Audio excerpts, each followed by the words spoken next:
Hello friends, আজ আমরা চলে এলাম কোণারক। খুব ভালো জায়গা কোণারক। সূর্য মন্দির আছে, এখানে নবগ্রহের মন্দির আছে। খুব ভালো লাগলো জায়গাটা দেখে, তোমরা দেখতে পারবে। এই আমরা টিকিট কাউন্টারে ঢুকে গেছি। টিকিট কাউন্টারে টিকিট কেটে আমরা মন্দিরে যাব। আমি আর আমার বর একাই এসেছিলাম প্রথম দিন। তারপরে বেটুকে মা বাবা রেখেছিল হোটেলে। বেটু যেহেতু গাড়িতে চাপলে বমি করে, সেজন্য বেটুকে নিয়ে আসিনি। আমরা প্রথম দিন এলাম ঘুরতে, সেকেন্ড দিন মা বাবা এসেছিল। খুব ভালো লেগেছিল। তোমরা দেখতে পাচ্ছ, আমরা মন্দিরটা ঘুরে ঘুরে দেখছি। মন্দিরটা খুব সুন্দর, খুব পাথরের কাজ করা আছে, পাথরের কারুকার্য সব খুব দারুণ।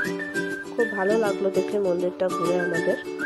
দারুণ মন্দির, তোমরা দেখতেই পাচ্ছ। আমরা ঘুরে ঘুরে যাচ্ছি, দেখছি।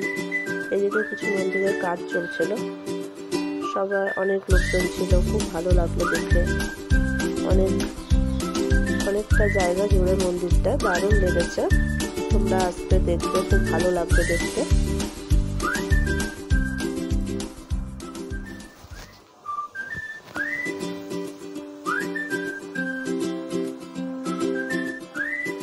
দেখতে পাচ্ছ, আমরা এবার চলে এলাম ছায়াদেবীর মন্দিরে।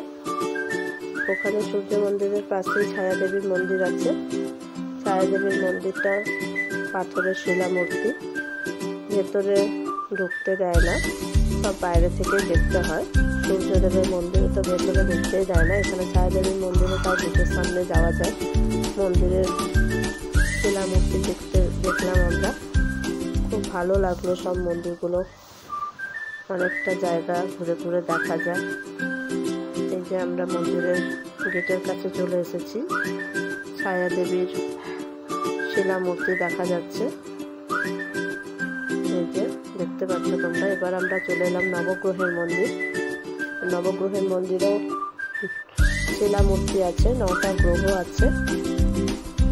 দেখতে পাচ্ছ, আমরা মন্দিরের ভেতরে ঢুকছি। নবগ্রহের মন্দিরে এই আমরা মন্দিরের ভেতরে ঢুকে গেলাম। দেখতে পাচ্ছ, আমরা ঢুকলাম। এখানে 9টা গ্রহ আছে, সূর্য, চন্দ্র, মঙ্গল, বুধ, বৃহস্পতি, শুক্র, শনি, রবি, রাহু, কেতু। 9টা গ্রহ, শিলামূর্তি। খুব ভালো লাগবে দেখতে। এই নবগ্রহের মন্দির ঘুরে আমরা পুরী বাস স্ট্যান্ডের জন্য রওনা হলাম। খুব ভালো লাগলো। তোমাদের এই ভিডিওটা কেমন